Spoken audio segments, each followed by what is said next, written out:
एक उम्मीद सुनहरे ख्वाबों की जो आपने देख रखे हैं अपने बच्चों के लिए, सुनहरे कल की सूरत में। उस सुनहरे कल के लिए हम संवारते हैं आपके बच्चों का मुस्तकबिल। यूनिक ग्रुप ऑफ इंस्टीट्यूशन गुज़िश्ता 33 वर्षों से दिखा रहा है रास्तों को मंजिल, उम्मीद को रोशनी, इल्म से अमल की रवायत, बच्चों के रोशन मुस्तकबिल का ज़ामिन।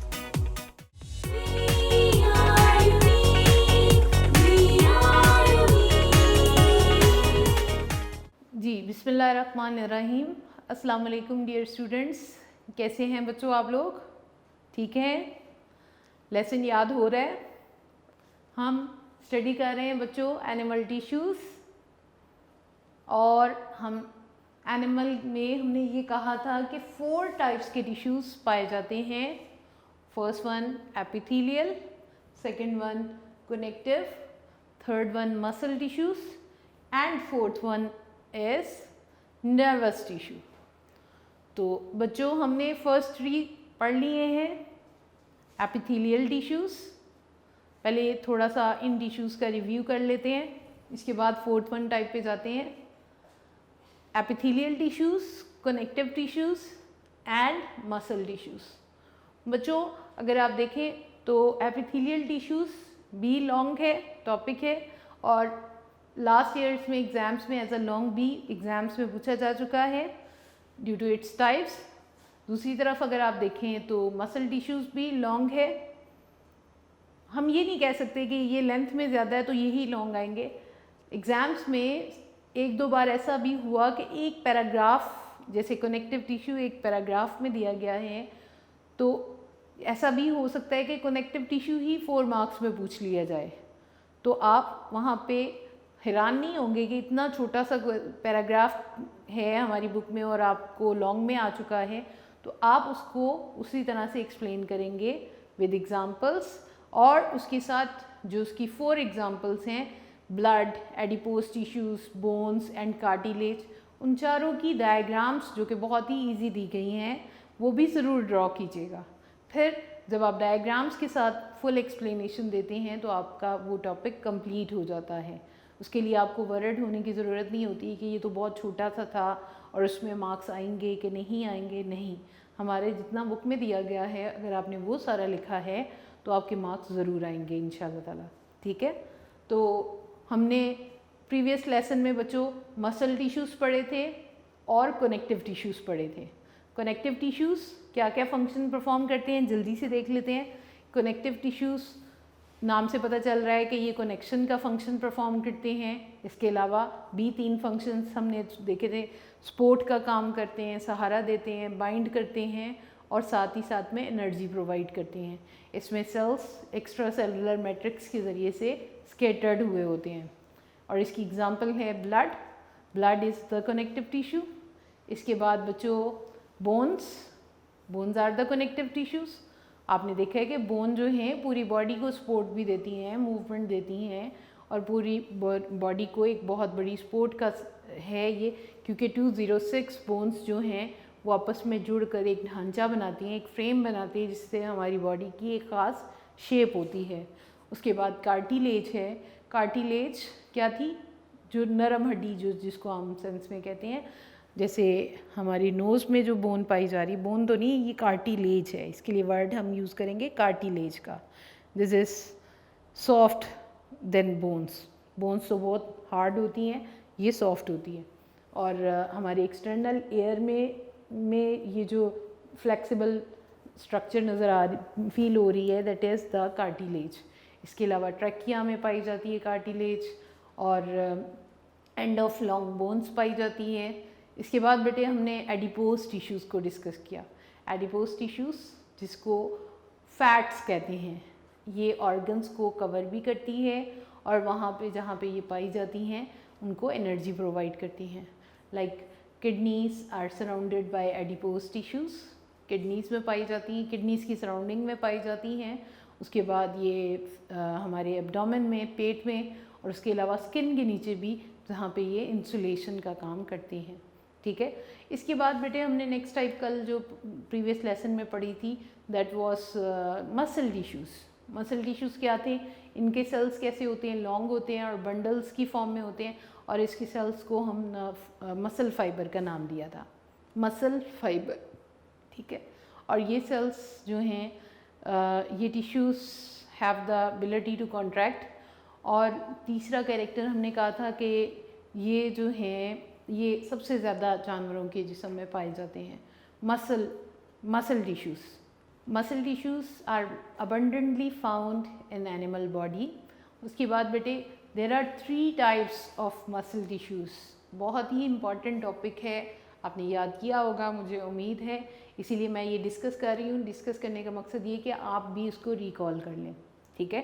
तो मसल टिश्यूज़ की 3 टाइप्स थी। फर्स्ट वन क्या थी, स्केलेटल मसल्स, स्केलेटल टन नहीं कहना, स्केलेटन जो होता है वो ढांचा होता है, और ये मसल्स वो हैं जो बोन्स के साथ यानी ढांचे के साथ जुड़े हुए होते हैं, इसीलिए इनको स्केलेटल मसल्स कह रहे हैं, ठीक है।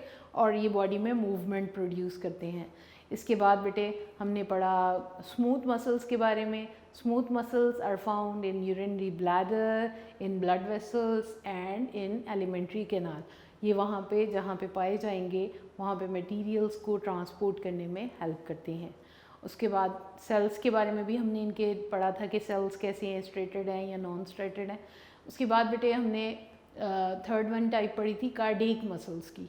कार्डियक मसल्स जो कि हार्ट वॉल्स में पाए जाते हैं, हार्ट वॉल्स को बनाने वाले मसल्स हैं, और ये स्ट्रेटेड होते हैं, ब्रांच्ड होते हैं, कंटेन 1 न्यूक्लियस। इसके सेल के अंदर लाइंस लगी होती हैं, स्ट्रिप्ड होती हैं, और इसके अंदर एक एक न्यूक्लियस पाया जाता है। और ये कि ये हार्ट बीट बनाते हैं, हार्ट को बीट करने वाले, ये हार्ट बीट प्रोड्यूस करते हैं ये कार्डियक मसल्स, ठीक है। और फिर हमने कहा था स्केलेटल मसल्स जो होते हैं वॉलंटरी इन एक्शन होते हैं, क्योंकि their contraction is under the control of our will, ठीक है। जबकि स्केलेटल के बाद सेकेंड टाइप थी smooth muscle, smooth and cardiac muscles. Second और third type smooth and cardiac muscles are involuntary in action. क्यों इनवॉलंटरी होते हैं? Because their contraction is not under the control of our will, वो खुद से होती रहती है, इसलिए उनको इनवॉलंटरी इन एक्शन का नाम दिया गया है। लास्ट वन टाइप है बच्चों नर्वस टिश्यू की। नर्वस टिश्यूज, तो नर्वस टिश्यूज़ वो टिश्यूज़ हैं जो बॉडी में कोऑर्डिनेशन डेवलप करते हैं। कोऑर्डिनेशन, एक जानवर अपनी एनवायरनमेंट में कितना सक्सेसफुल हो सकता है, कितना ज़्यादा अपने आप को बचा सकता है, जितना कि वो स्ट्रॉन्गली किसी भी स्टिमुलस को रिस्पॉन्स करता है, ठीक है। Animal survival, an animal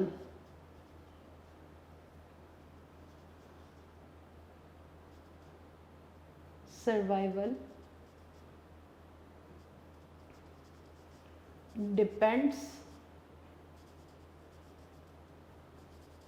on the respond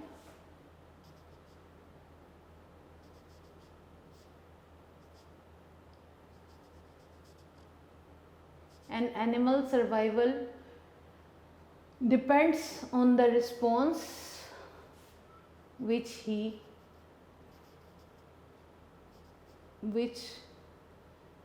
produce in return of a stimulus। कितना तेज़ी से वो एक स्टिमुलस को रिस्पॉन्स करेगा, उतना ही ज़्यादा उसका सर्वाइवल एक एनवायरनमेंट में स्ट्रॉन्ग होगा।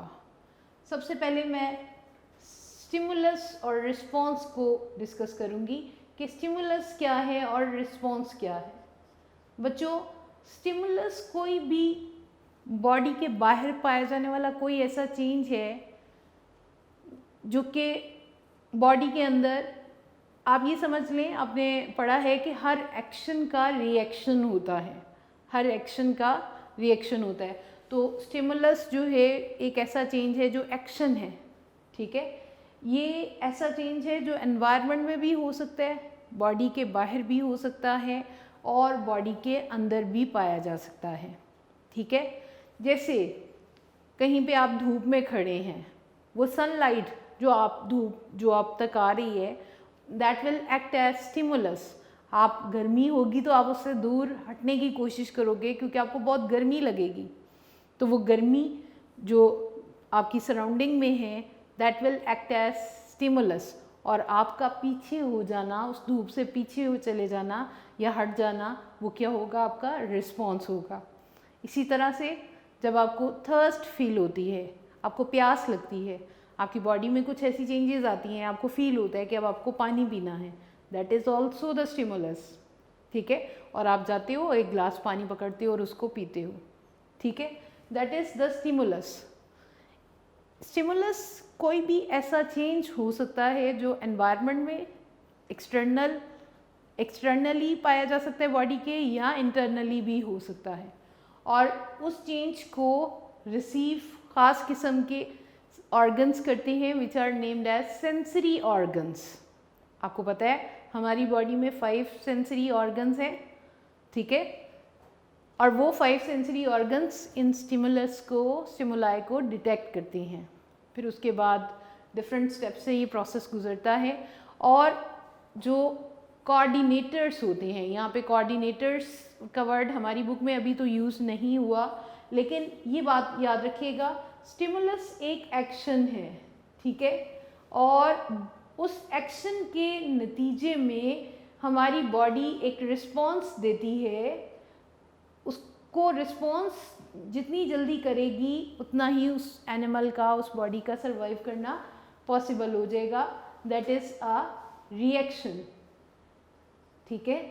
और इस रिएक्शन को कंप्लीट करने के लिए हमारी बॉडी में जो टिश्यूज़ काम कर रहे हैं रिएक्शन के लिए, इन स्टिमुलस को रिसीव करने के लिए जो टिश्यूज़ काम कर रहे हैं, that are named as nervous tissues. Nervous tissues, अब ये नर्वस टिश्यूज़ बेसिकली जिन सेल से मिलकर बने हैं, they are named as nerve cells और न्यूरॉन। नर्व सेल इनको कहते हैं जिनसे ये नर्वस टिश्यूज़ बने हुए हैं, नर्व सेल और न्यूरॉन। ये हमारी पूरी बॉडी में पाए जाते हैं। न्यूरॉन्स और नर्व सेल्स कहाँ कहाँ पे पाए जाते हैं? मेनली जिन ऑर्गन्स को बना रहे हैं, मेन ऑर्गन है हमारा ब्रेन। ब्रेन इन न्यूरॉन से या नर्व सेल से मिलकर बना है। और उसके बाद हमारा स्पाइनल कॉर्ड, जो हमारी बैकबोन के अंदर एक ग्रे मैटर पाया जाता है, दैट इज स्पाइनल कॉर्ड। इसके अलावा ये पूरी बॉडी में नर्व सेल्स भी पाए जाते हैं, न्यूरॉन्स पाए जाते हैं। तो नर्व सेल्स और neurons are found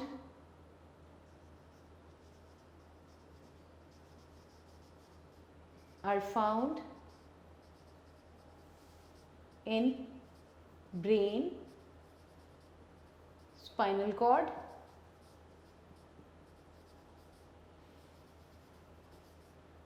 and nerves। और ये ख़ास किस्म के मैसेजेस को ट्रांसपोर्ट करते हैं। ख़ास किस्म के मैसेजेस जिनको ये कंडक्ट करते हैं, that messages are named as nerve impulses. ठीक है, जो नर्वस टिश्यूज़ को बनाने वाले टिश्यूज़ हैं वो कौन सेल्स हैं? वो हैं नर्व सेल्स और न्यूरॉन। उनका यूनिट न्यूरॉन है। और ये नर्व सेल्स कहाँ कहाँ पे पाए जाते हैं? Inside the brain, in spinal cord and nerves. They carry the message, these nerve cells or neurons carry messages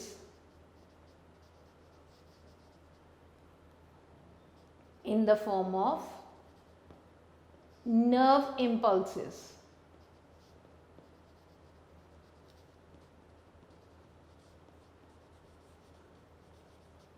neurons carry messages in the form of nerve impulses.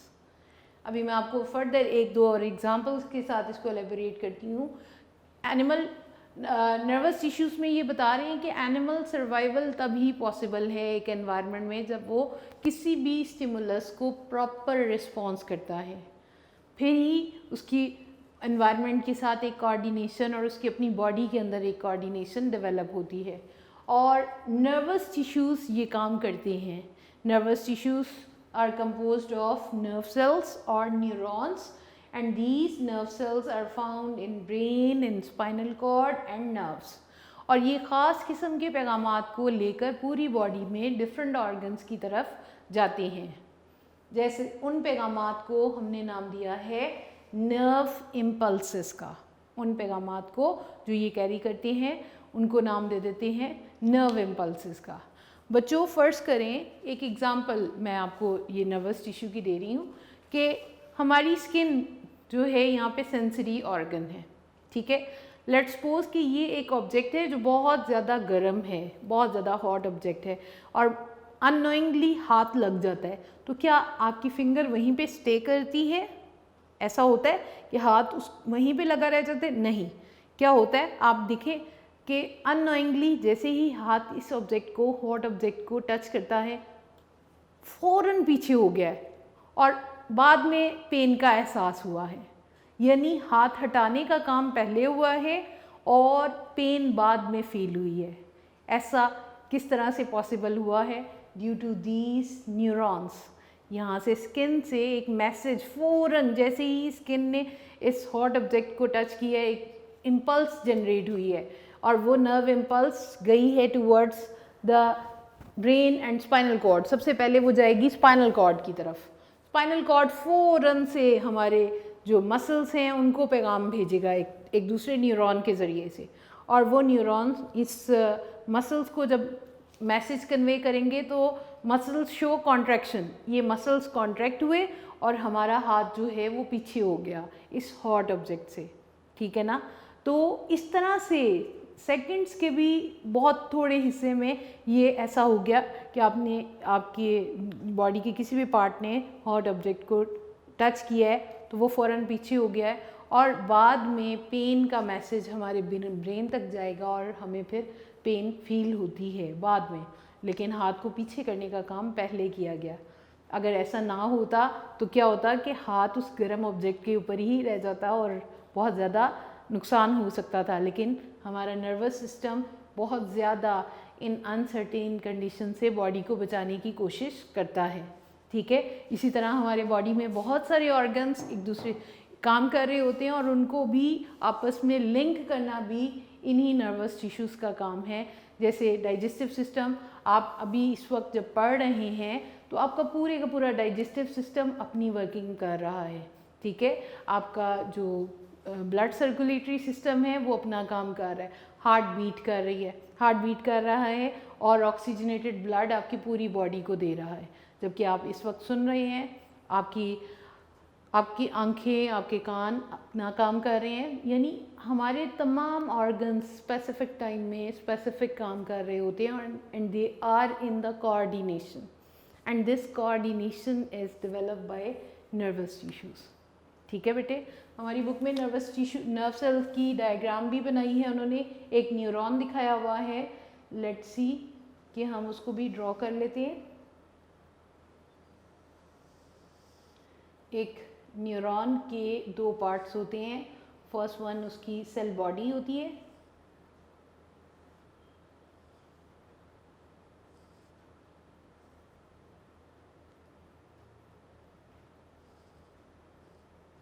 this is the cell body having dendroids, और यहाँ पे nucleus है और cytoplasm cell body में पाया जाता है। जबकि ये जो इलोंगेटेड पार्ट है, elongated part of the neuron is named as axon। यहाँ पे जस्ट उसकी डायग्राम बनाई गई है, उसको उसके स्ट्रक्चर के बारे में डिस्कस नहीं किया गया, जो हम आगे स्टडी करेंगे इंशाल्लाह ताला। लेकिन यहाँ पे आपको ये पता होना चाहिए ये एक्सोन्स इसलिए लंबे होते हैं क्योंकि इन्होंने इम्पल्सेस को कन्वे करना होता है।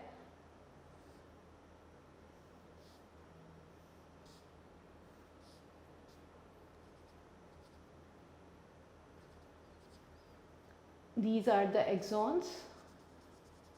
ये एक न्यूरॉन है, ठीक है, and this is the cell body which contain the nucleus and cytoplasm. ठीक है बेटे, ये था हमारा एक न्यूरॉन। तो न्यूरॉन नर्वस टिश्यूज को भी हमारी बुक में एक छोटे से पैराग्राफ की फॉर्म में एक्सप्लेन किया है। तो बच्चों आई होप कि आपको स्टिमुलस रिस्पॉन्स के बारे में पता चल गया होगा। कोई भी चेंजेस जो बॉडी के बाहर या बॉडी के अंदर होती हैं और उन चेंजेस के होने पर जब बॉडी जो हम रिएक्शन परफॉर्म करती है that is named as response. जैसे हर एक्शन का रिएक्शन होता है इसी तरह हर स्टिमुलस का बॉडी ने, एनिमल्स बॉडी ने रिस्पॉन्स ज़रूर देना होता है, तभी उसका सर्वाइवल पॉसिबल होता है। और ये रिस्पॉन्स प्रोड्यूस करने के लिए जो सेल्स स्पेशल हैं, स्पेसिफिक हैं, that are named as nerve cells और न्यूरॉन्स। और ये हमारी बॉडी में, पूरी बॉडी में पाए जाते हैं in the form of nerves and they are found in the brain and in the spinal cord. ठीक है, और ब्रेन और स्पाइनल कॉर्ड ये वो ऑर्गन्स हैं which are named as coordinators. Coordinators जो पूरी बॉडी से आने वाले इम्पल्सेस को रिसीव करते हैं और फिर पूरी डिफरेंट पार्ट्स ऑफ बॉडी को रिस्पॉन्स के लिए मैसेजेस देते हैं, coordinators. Then neurons carry messages in the form of nerve impulses, और वो जो मैसेजेस कन्वे हो रहे होते हैं उन मैसेजेस को नाम देते हैं नर्व इम्पल्सेस का। ठीक है, अगर आपको नर्वस टिश्यू आ जाता है शॉर्ट में या लॉन्ग में तो आप इस पैराग्राफ को विद डायग्राम, बच्चों ये बात ज़रूर याद रखनी है, जिस टॉपिक के साथ हमारे बायोलॉजी में बुक में डायग्राम बनी हुई है, diagrams not the pictures, diagrams आपने ज़रूर ड्रॉ करनी है। बायोलॉजी स्टूडेंट्स ये बात याद रखेंगे कि अगर आप लोग डायग्राम्स क्वेश्चन में नहीं भी गई है और आपने नहीं ड्रॉ की है तो आपके मार्क्स डिडक्ट हो जाते हैं। आपने जिस टॉपिक के साथ बुक में डायग्राम दी हुई है, आपने जब जब जिस टॉपिक को पढ़ना है उसकी साथ ही प्रैक्टिस कर लेनी है। ठीक है, ये नहीं सोचना कि कल करूँगी या परसों करूँगी। और बच्चों ये भी बात याद रखनी है कि लेड पेंसिल से डायग्राम्स नहीं बनानी है, इंक पेन से बनाई जाती हैं। इसलिए जब आप प्रैक्टिस करो तो आप इंक पेन के साथ फर्स्ट टाइम आप लेड पेंसिल से फर्स्ट अटैम्प्ट ज़रूर करो, उसके बाद आपके हाथ में इतनी फ्लुएंसी होनी चाहिए कि आप इंक पेन से भी बिल्कुल प्रॉपर डायग्राम बना सको। ठीक है, अगर ऐसे एक्यूरेसी नहीं आती है तो आप पेंसिल से ड्रॉ करने के बाद उसके ऊपर इंक पेन से करके उसको रेज कर दीजिएगा। ठीक है, तो ये प्रैक्टिस आपने ज़रूर करनी है, वरना अगर ये आपकी कमी रह गई डायग्राम्स की तो स्टेप बाय स्टेप मार्क्स कटते जाते हैं हर टॉपिक में जिसमें अगर आपको डायग्राम्स आई होती हैं। ठीक है बच्चों, ये थे हमारे animal tissues, epithelial tissues, connective tissues, muscle tissues and nervous tissue. बच्चों इसके बाद हमारा नेक्स्ट टॉपिक है प्लांट टिश्यूज़ का। Plant tissues are different from animal tissue. जी बच्चों, एनिमल टिश्यूज़ हमारे हो गए कंप्लीट, हमने इनको स्टडी कर लिया है। Now here is the topic plant tissues. Animal tissues are different from plant tissues. क्यों डिफरेंट होंगे? क्योंकि एनिमल बॉडी में उनके फंक्शंस और थे। ठीक है बेटे, और प्लांट की आपको पता है स्ट्रक्चर भी डिफरेंट है, फंक्शन भी डिफरेंट होंगे, इसलिए they have quite different tissues. आपको पता है प्लांट्स का सबसे जो यूनिक कैरेक्टर है that is photosynthesis, to prepare their own food by absorbing sunlight and carbon dioxide from environment and taking water from the roots, और उस पानी और कार्बन डाइऑक्साइड को chlorophyll in the presence of sunlight में लाता है और ग्लूकोज और ऑक्सीजन प्रोड्यूस करता है। इसके अलावा फोटोसिंथेसिस के अलावा उनके और भी बहुत सारे दूसरे कैरेक्टर्स हैं that are very important for their body, that is for example transport of water and minerals from root to aerial parts. मैं यहाँ पर रूट पार्ट्स और एरियल पार्ट्स वर्ड यूज़ करने वाली हूँ बहुत ज़्यादा। रूट जो कि अंडरग्राउंड पोर्शन है, ज़मीन के अंदर पाया जाता है, और एरियल पार्ट्स वो तमाम प्लांट पार्ट्स होंगे जो कि मिट्टी से ऊपर हैं, मिट्टी के बाहर हैं, ज़मीन के ऊपर हैं, लाइक स्टेम हो सकती है, लाइक ब्रांचेस और leaves, fruits, flowers, all these are the aerial parts. ठीक है, तो अब यहाँ पर क्योंकि प्लांट के फंक्शंस डिफरेंट हैं तो टिश्यूज़ भी डिफरेंट होंगे। यहाँ पर बच्चों एक हम पहले प्लांट की डिफरेंट टाइप्स हैं, प्लांट टिश्यूज़ की डिफरेंट टाइप्स हैं, तो यहाँ पर हम उन टाइप्स को देख लेते हैं कौन कौन सी हैं। ठीक है, हमारी बुक में उन्होंने एज इट इज़ ही टाइप्स को लेके एक्सप्लेन कर दिया है, लेकिन मैं समझती हूँ कि बच्चों को पहले उन सारी टाइप्स के बारे में पता होना चाहिए, किस तरह से वो बन रही हैं, फिर उनको स्टडी करेंगे तो आपको उनको याद रखना और स्टडी करना आपके लिए आसान हो जाएगा। तो प्लांट टिश्यूज़ जो हैं, यहाँ पे सेंटर में लिखती हूँ मैं, प्लांट टिश्यूज़ मेनली हम इनको दो टाइप्स में डिवाइड करते हैं। एनिमल टिश्यूज़ को तो हमने 4 टाइप्स में डिवाइड किया था। ठीक है, हम इसको 2 टाइप्स में रख लेते हैं। First one type and second one type. First one type is named as simple tissues. Simple tissues, इनको इसलिए सिंपल कहा जाता है कि ये वाले जो टिश्यूज़ हैं ये सारे के सारे एक जैसे सेल से मिलकर बने हुए हैं।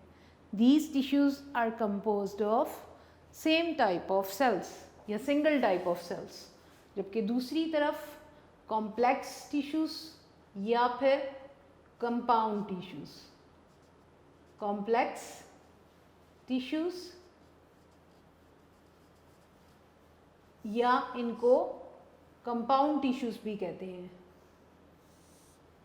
कॉम्प्लेक्स के साथ साथ दूसरा नाम है कंपाउंड टिश्यूज़। इनको कंपाउंड इसलिए कहते हैं क्योंकि ये एक जैसे सेल से नहीं मिलकर बने हैं, they are composed of more than one type of sales.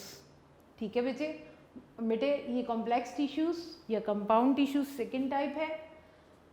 Main तो हमने 2 टाइप्स रखी हैं, सिंपल और कॉम्प्लेक्स।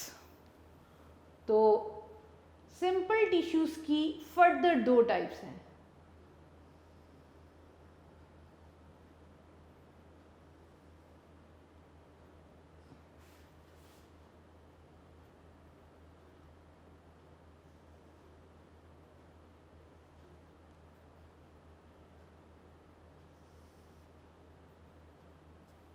सिंपल टिश्यूज़ की 2 टाइप्स हैं। First one type is named as meristematic. Meristematic tissues and second one are named as permanent tissues. Permanent.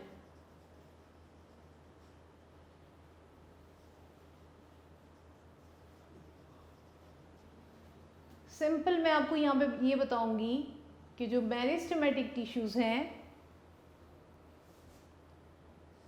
वो ऐसे tissues हैं which have the ability to divide. इनके अंदर सेल्स ऐसे पाए जाते हैं जो बहुत तेज़ी से डिवाइड होते हैं और सेल में ग्रोथ में इजाफा करते हैं मेरिस्टेमेटिक टिश्यूज़, जबकि permanent tissues do not have the ability to divide. ये वो टिश्यूज़ हैं जो मेरिस्टेमेटिक टिश्यूज़ से बनते हैं क्योंकि मेरिस्टेमेटिक डिवाइडिंग एबिलिटी रखते हैं। डिटेल हम बहुत ज़्यादा पढ़ने वाले हैं इनकी, अभी हम जस्ट टाइप्स को डिस्कस कर रहे हैं। बच्चों, प्लांट टिश्यूज़ की 2 types, simple and complex. Now simple tissues have 2 types. Meristematic and permanent tissues. Permanent tissues की फर्दर 3 टाइप्स हैं, ठीक है। परमानेंट टिश्यूज़ की फर्दर 3 टाइप्स हैं। फर्स्ट वन टिश्यू जिसका नाम है एपिडर्मल टिश्यूज़। एपिडर्मल टिश्यूज़, ठीक है। एपिडर्मल ये रूट, स्टेम और लीव्स का आउटर कवर बनाती हैं। फिर वही बात के डिटेल हम फर्दर पढ़ेंगे, ठीक है। Epidermal tissues. सेकेंड टाइप है बच्चों ground tissues.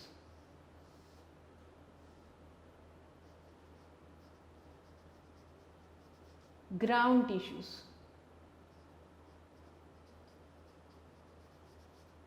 and the third one type is sport tissues.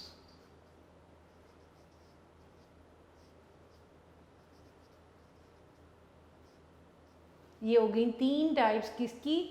Permanent tissues की, ठीक है। मेरिस्टेमेटिक की भी उन्होंने 2 टाइप्स डिस्कस की हुई हैं हमारी बुक में, वो टॉपिक के अंदर ही डिस्कस हुई हैं। अभी जो मेन टॉपिक्स जिनको हमने पढ़ना है उसको मैं डिवाइड कर रही हूँ। Simple tissues are further divided into 2, meristematic tissues and permanent tissues, while permanent tissues further divided into 3, epidermal tissues, ground tissues and sport tissues. sport tissues सहारा देने वाले होते हैं। अब ये जो sport tissues हैं बच्चों, इनकी भी फर्दर 2 टाइप्स हमारी बुक में डिस्कस हुई हैं। बच्चों आपसे रिक्वेस्ट मैं ये करूँगी कि ये फ्लो चार्ट अगर आप बना लेते हो तो आप के लिए उनको जब आप इनकी डिटेल पढ़ रहे होंगे तो बहुत ज़्यादा कन्वीनियंट हो जाएगा, ठीक है। बुक में ऐसा नहीं दिया हुआ उन्होंने, बुक में उन्होंने जस्ट टाइप्स दी हैं और आगे उनको एलेबोरेट कर दिया, एक्सप्लेन कर दिया। लेकिन ये बेसिक कॉन्सेप्ट अगर टाइप्स का आपको याद रहेगा तो आप कंफ्यूज नहीं होंगे, स्पेशली जब आपको लॉन्ग क्वेश्चन आ जाता है एक्सप्लेन परमानेंट टिश्यूज़, तो आप उसमें फिर एपिडर्मल, ग्राउंड, स्पोर्ट और स्पोर्ट की आगे की टाइप्स को एक्सप्लेन कर देते हो, ठीक है, लॉन्ग के लिए। स्पोर्ट टिश्यूज़ की 2 टाइप्स हैं। First one type is named as collenchyma. Collenchyma,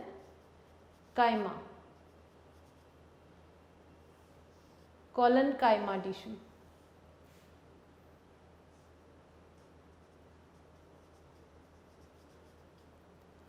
And the second one type is named as sclerenchyma tissue.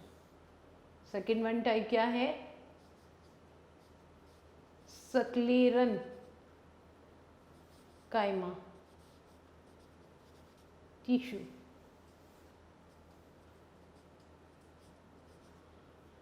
जी दोबारा देख लेते हैं कि हमने कहा है कि प्लांट के 2 बड़ी टाइप्स हैं, सिंपल एंड कंपाउंड। सिंपल की 2 टाइप्स याद हैं, meristematic and permanent tissues. Meristematic and permanent tissues.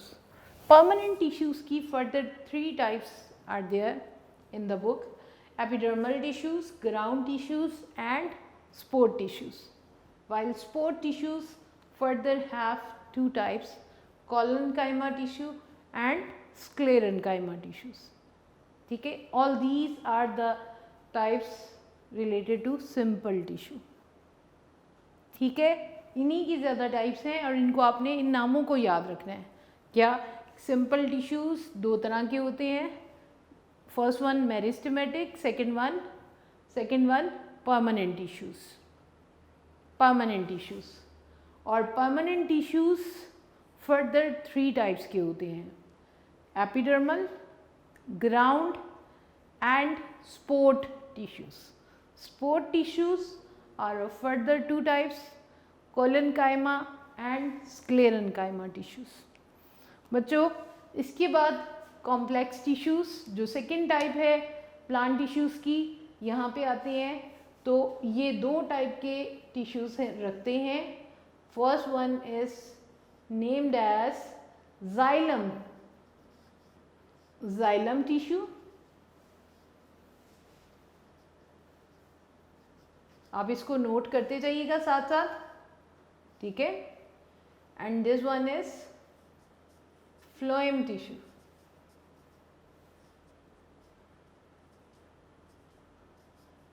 ये वो टिश्यूज हैं जो कॉम्प्लेक्स की टाइप्स हैं, कंपाउंड टिश्यूज हैं which are composed of more than one type of cells, these are named as complex tissues. और इसकी सिर्फ दो टाइप्स हैं, xylem tissues and phloem tissues. अब बच्चों वन बाय वन हम इनको स्टडी करेंगे, आप इनको नोट कर लें पहले किसी एक पेज के ऊपर।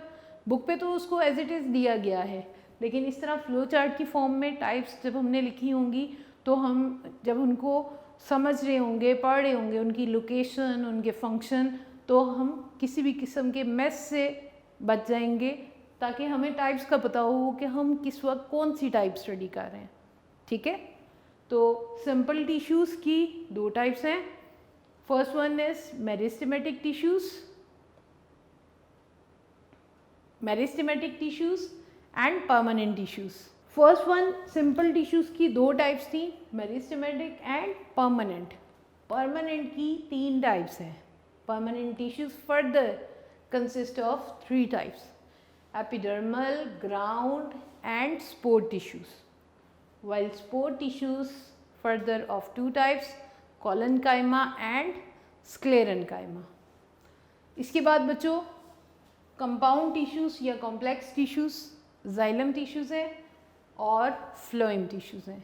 ये आपने आज अच्छी तरह से इन टाइप्स के नाम को याद रखना है, इनके कैरेक्टर्स क्या हैं, कहाँ पे ये पाए जाते हैं, इंशाल्लाह ताला नेक्स्ट लेसन में हम डिस्कस करेंगे। और आप लोग प्लीज़ इसको याद करना है। And this topic is also very interesting. आप प्लांट्स में जब स्टडी कर रहे होंगे तो आपकी सराउंडिंग में जो प्लांट्स पाए जाते होंगे आप इजीली उनको भी देख सकते हैं कि किस तरह से ये टिश्यूज़ पाए जाते हैं, ठीक है बेटे।